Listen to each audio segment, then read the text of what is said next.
ఓం విఘ్నేశ్వరాయ నమ. శ్రీమద్భాగవతము 100వ అధ్యాయము. ఋషుల శాపము. వారికి కొద్ది దూరములో ఉన్న కొందరు యాదవులు నవ్వుతూ తుళ్ళుతూ దూరం నుంచి ఆ మహర్షులను చూశారు. కృష్ణుని ప్రచోదనం చేత వాళ్లలో ఒక చిత్రమైన బుద్ధి పుట్టింది.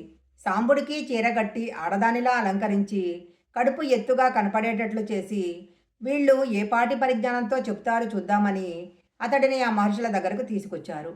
వారు సాంబుడిని మహర్షుల ముందు నిలబెట్టి, మీరు మహాత్ములు కదా, మీకు తెలియని విషయాలు ఉండవు. మీరు త్రికాల వేదులు. ఈ ఆడపిల్ల కడుపులో మగవాడు ఉన్నాడా, ఆడపిల్ల ఉందా, కవలలు ఉన్నారా, ఏ విషయం మాకు చెప్పండి అన్నారు. అలా అనేసరికి వాళ్ళు ఆ స్త్రీ వంక చూశారు. వాళ్లకు మహా ఆగ్రహం వచ్చింది. మీకు భగవద్భక్తులతో పరాచకమా? కృష్ణుడు ఉన్న గడ్డ మీద ఉన్న మీరు ఇలాంటి పరిహాసం చేయటానికి సిగ్గుపడటం లేదా?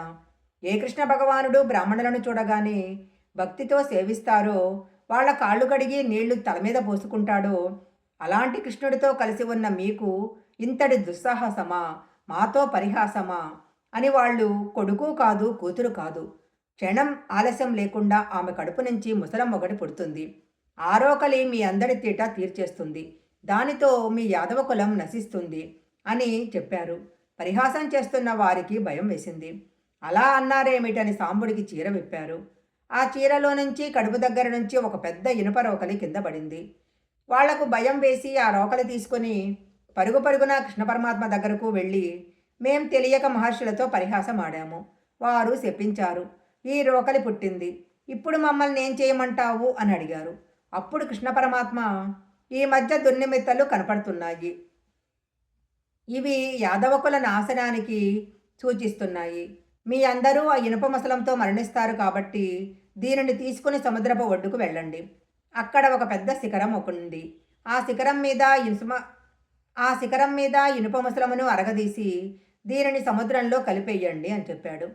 అప్పుడు వారు ఆ ముసలాన్ని తీసుకొని శిఖరం మీదకి వెళ్ళి ముసలాన్ని అరగదీయటం మొదలుపెట్టారు.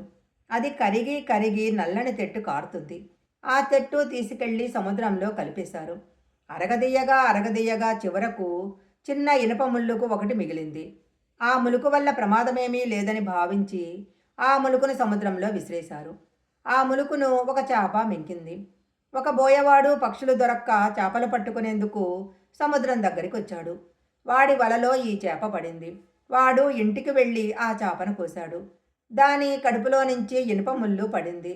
ఆ ఇనుప ముళ్ళును తన బాణానికి పెట్టుకొని ఆ బాణంతో దేనిని కొట్టాలా అని అడవిలో తిరుగుతున్నాడు. ఈలోగా అవతార పరిసమాప్తి జరిగిపోతుంది. యదుకుల నాశనం అయిపోతుంది. మీరు తొందరగా ద్వారకా నగరాన్ని విడిచిపెట్టేయండి అని కృష్ణ పరమాత్మ చెప్పటము ఉద్ధవుడు విన్నాడు. ఆయన కృష్ణుడి దగ్గరకు వెళ్ళి, కృష్ణ, మేము నీతో కలిసి ఆడుకున్నాము, తిన్నాము, సంతోషంగా గడిపాము. ఇలాంటి కృష్ణావతారం అయిపోతుందంటే నేను తట్టుకోలేకపోతున్నాను. నేను ఉండలేను. కాబట్టి నా మనసు శాంతించేటట్లు నిరంతరము నీతో ఉండేటట్లు నాకేదైనా ఉపదేశం చెయ్యి అన్నాడు. అప్పుడు కృష్ణ పరమాత్మ కొన్ని అద్భుతమైన విషయాలు ఉద్ధవుడితో ప్రస్తావన చేశారు. ఇది మన అందరం కూడా తెలుసుకొని జీవితంలో పాటించవలసిన కృష్ణ పరమాత్మ యొక్క చిట్ట చివరి ప్రసంగము. దీని తర్వాత ఇక వారు మాట్లాడలేదు.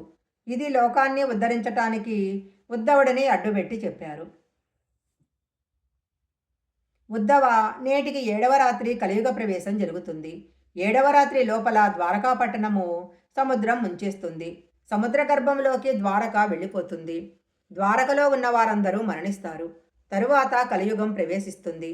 కలియుగం ప్రవేశించగానే మనుషుల యందు 2 లక్షణాలు బయలుదేరతాయి.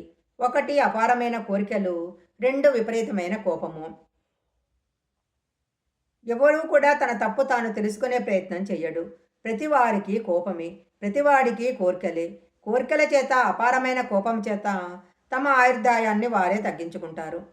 కోపం చేత, అపారమైన కోరికల చేత తిరగటం వల్ల వ్యాధులు వస్తాయి.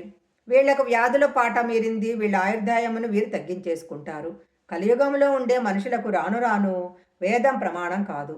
యజ్ఞయాగాదులు చెయ్యకండి, వేదము చేత ప్రోక్తమైన భగవన్మూర్తులను పోషించకండి అని చెప్పిన మాటలు బాగా రుచించి కోట్ల జన్మల అదృష్టం చేత వేదం ప్రమాణమని అంగీకరించగల స్థితిలో పుట్టినవాడు కూడా వేదాన్ని వదిలిపెట్టేసి తమంతట తాముగా అభ్యున్నతిని విడిచిపెట్టి వేరే మార్గాల్లో వెళ్ళిపోతారు. అల్పాయుర్దయంతో జీవిస్తారు. పూజలు తమ మనసును సంస్కరించుకోవటానికి, ఆచారమును తమంతట తాము పాటించటానికి వచ్చాయి. తక్కువ పదార్థము తిని శరీరం నిలబెట్టుకొని మరింత పవిత్రంగా పూజ చేసుకోవటం కోసం ఉపవాసం అనే ఆచారం వచ్చింది. రాను రాను కలియుగంలో ఏమవుతుందంటే ఆచారాలు విడిచిపెట్టేయటానికి ప్రజలు ఇష్టపడతారు. ఆచారం పక్కన పెట్టేసి ఆచారం లేని పూజ చేయటానికి ఇష్టపడతారు. ఆచారం అక్కర్లేదనే పూజలు ఏముంటాయో వాటి యందు మక్కువ చూపిస్తారు.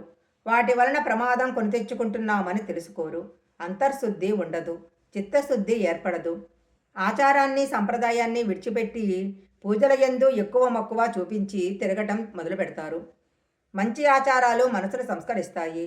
అవి తెలుసుకోవటం మానేసి ఏ పూజ చేస్తే ఏ రూపం ఆశ్రయిస్తే ఆచారం అక్కర్లేదని ప్రచారం ఉంటుందో అటువైపుకే తొందరగా అడుగు వేస్తారు. కానీ దాని వలన తాము పొందవలసిన స్థితిని పొందలేము అని తెలుసుకోలేకపోతారు. ఇంద్రియాలకు వశులైపోతారు. శ్రీమద్భాగవతము 100వ అధ్యాయం సంపూర్ణం.